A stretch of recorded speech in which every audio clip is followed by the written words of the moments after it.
Maligayang pagbisita at pagbabalik po sa ating munting channel. Narito na po, ang karugtong ng ating istorya.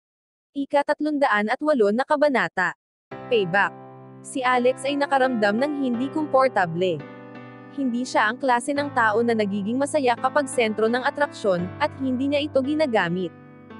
Hindi niya alam kung ano ang dapat niyang gawin. Sinubukan niyang sabihin sa lahat na huminto sa pagpuri, pero habang mas lalo niyang pinipilit, mas lalo silang nagiging excited. Dahil si David ay na-impressed at natutuwa, nag-cheer ito kay Alex ng mas malakas kaysa sa lahat. At ito ay nagpalala pa ng intensity sa lahat, at parang wala ng katapusan. Masasabi ni Lindsay na si Alex ay napapahiya. Nang sandali ring iyon, ang mahiyain nitong reaksyon, ay nagpalala ng nararamdaman niya dito, at sa isip niya ay nararapat lang itong purihin. Sumali siya sa pag-cheer na may matamis na ngiti sa kanyang mukha. Nakita ni Alex na nakangiti ito sa kanya, at ngumiti rin siya dito. Masasabi niya kung gaano kakomportable siya, at naalala niya na ito ang may sala. Sa isang nakakalokong ngiti sa mukha, lumapit siya at hinila ito. May taong dapat makatanggap ng totoong pagpapasalamat, wika niya sa mga crowd. Kung hindi sinabi sa akin ni Lindsay ang nangyari ngayong araw, wala ako dito. Siya ang dapat pasalamatan.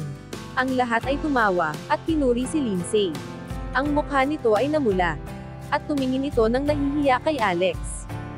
Bakit mo ako ipinapahiya ng ganito? Tanong niya na may mapaglarong pambibintang. Ngumiti si Alex. Ang kumpanya nila David ay nasigi. Kailangan nating magdiwang ng magkakasama.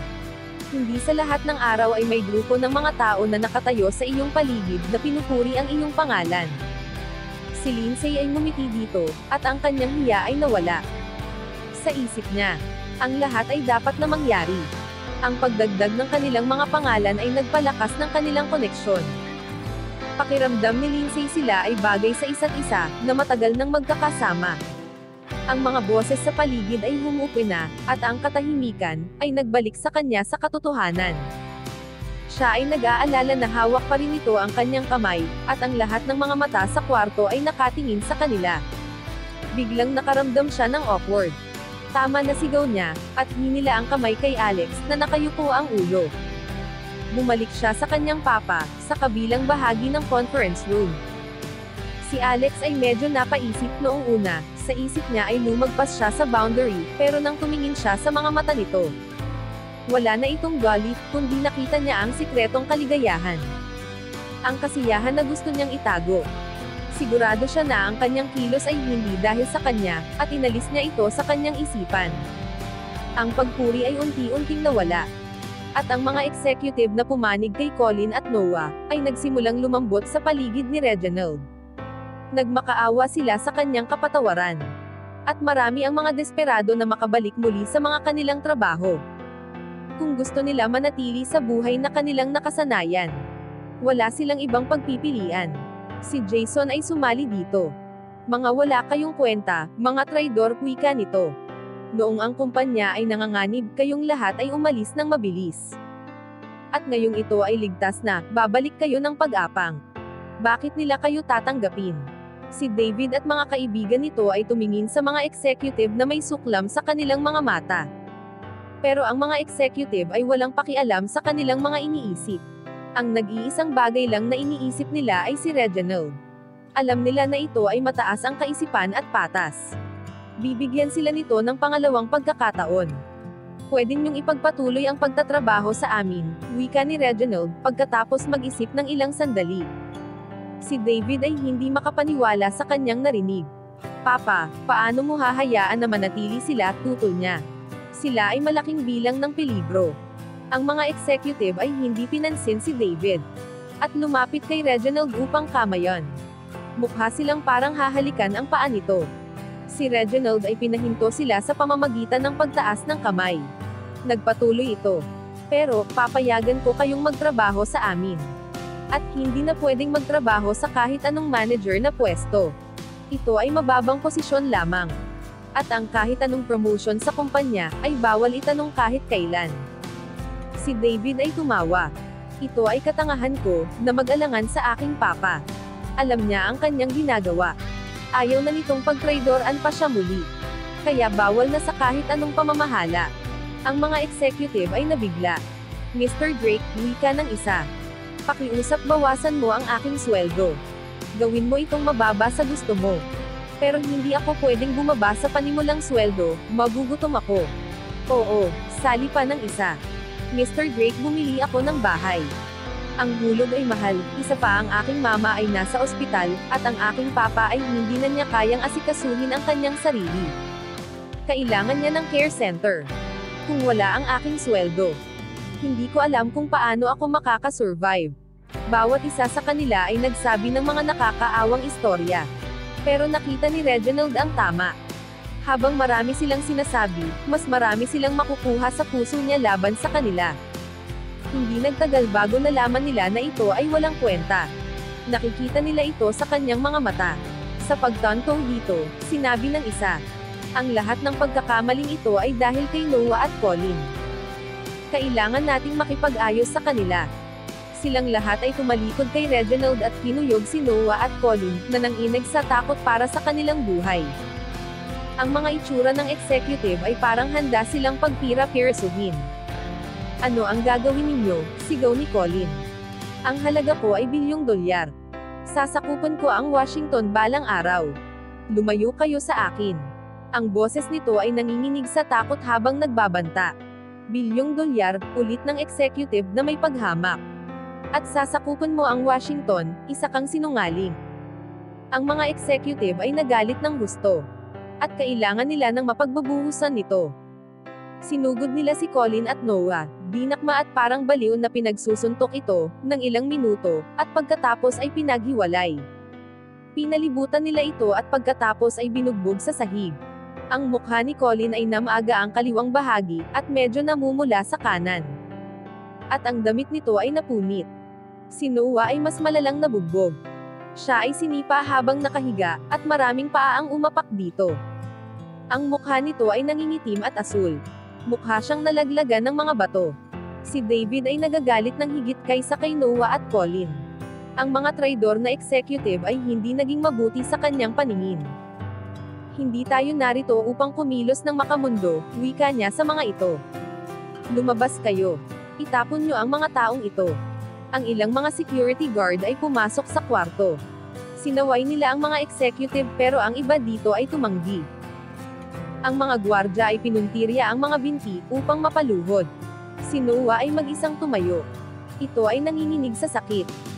Reginald, ang mga walang lakas na loob na taksil gaya ng mga ito, ay humingi sa iyo ng awa. Pero ako ay hindi. Mas kilala kita, sa kahit sino man. Alam ko na isa kang bulok, katulad ng iba sa kanila. At pagkatapos ay tatayo ka rito, at huhusgahan kami.